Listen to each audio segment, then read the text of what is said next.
जहाँ कहीं भी पति पत्नी के झगड़े होते हैं वहाँ पर जो बच्चे हैं उन पर भी इसका इम्पैक्ट पड़ता है। खास करके जहाँ पर पति पत्नी में अनबन होती है और वो साथ रहना बंद कर देते हैं और फिर मेंटेनेंस की जब बात आती है तो पत्नी को मेंटेनेंस तो एक बात है, उसके बाद जो बच्चे होते हैं माइनर उनको भी मेंटेनेंस देना पड़ता है। और ऐसी परिस्थितियों में जैसे बेटी है और बेटी मेजर हो गई है यानी कि वो 18 साल से ऊपर हो गई है, तो वैसी परिस्थितियों में भी पिता को अपनी बेटी को मेंटेनेंस देना पड़ेगा या नहीं देना पड़ेगा। ऐसा मामला सुप्रीम कोर्ट में पहले भी आया है और अब जो है आंध्र प्रदेश हाई कोर्ट ने ऐसे एक मामले में डिसीजन दिया है। मामले का नाम है मेंटी त्रिनादा वेंकट रमण वर्सेस मेंटी लक्ष्मी। अब इस केस में जो पिता है वो हाई कोर्ट में गया था, जो निचले कोर्टों में जो डिसीजन दिया गया जिसमें उनसे रिकवरी के लिए कहा गया कि भाई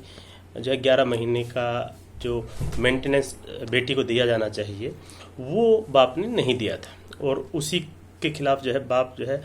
आंध्र प्रदेश हाई कोर्ट में पहुंचा। उसका जो है कंटेंशन ये था कि बेटी जो है मेजर हो गई है,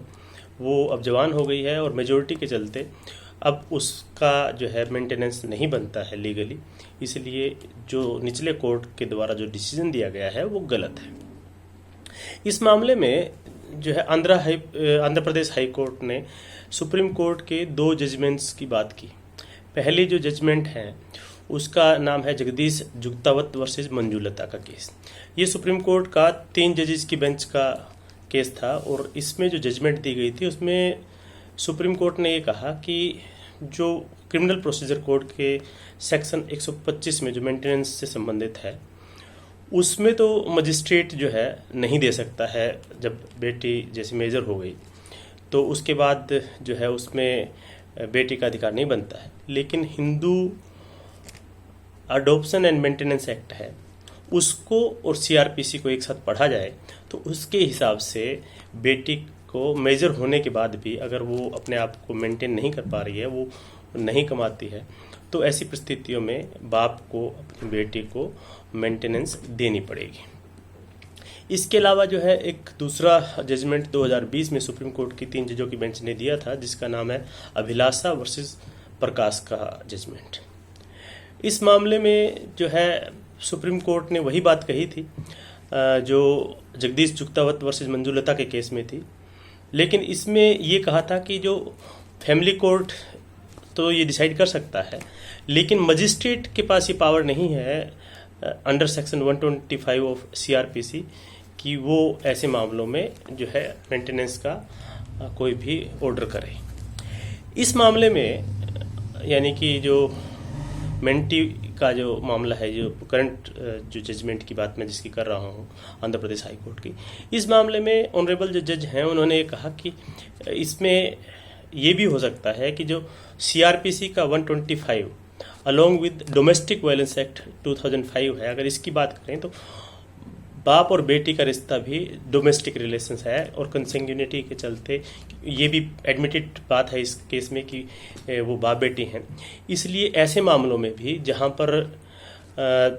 जो बेटी मेजर हो गई है, बेटी जवान हो गई है लेकिन वो अपने आप को मेंटेन नहीं कर पा रही, इस मामले में बेटी जवान हो गई है और वो मतलब पढ़ रही है, तो इसलिए उसको मेंटेनेंस की ज़रूरत है क्योंकि वो कमा नहीं रही है।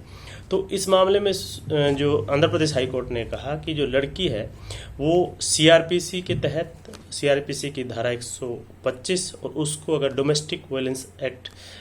2005 है उसके जो सेक्शन 2A3 और 2F4 है उनके साथ अगर पढ़ा जाए तो इसमें भी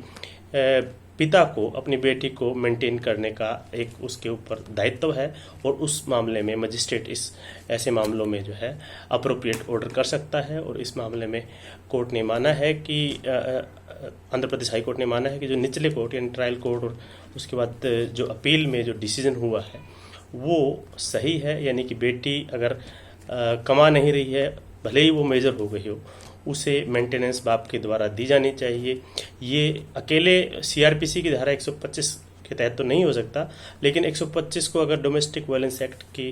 अप्रोप्रिएट प्रोविजंस के साथ देखें जिसमें सेक्शन 2A3 और 2A4 के साथ साथ जो है सेक्शन 20 है, उन सबको अगर कंबाइंड रीडिंग की जाए तो और बेटी का ऐसे मामलों में जहाँ वो मेंटेन नहीं कर पा रही है मेजर होने के बाद भी, तो भी उसका अधिकार बनता है अपने बाप से मेंटेनेंस ले।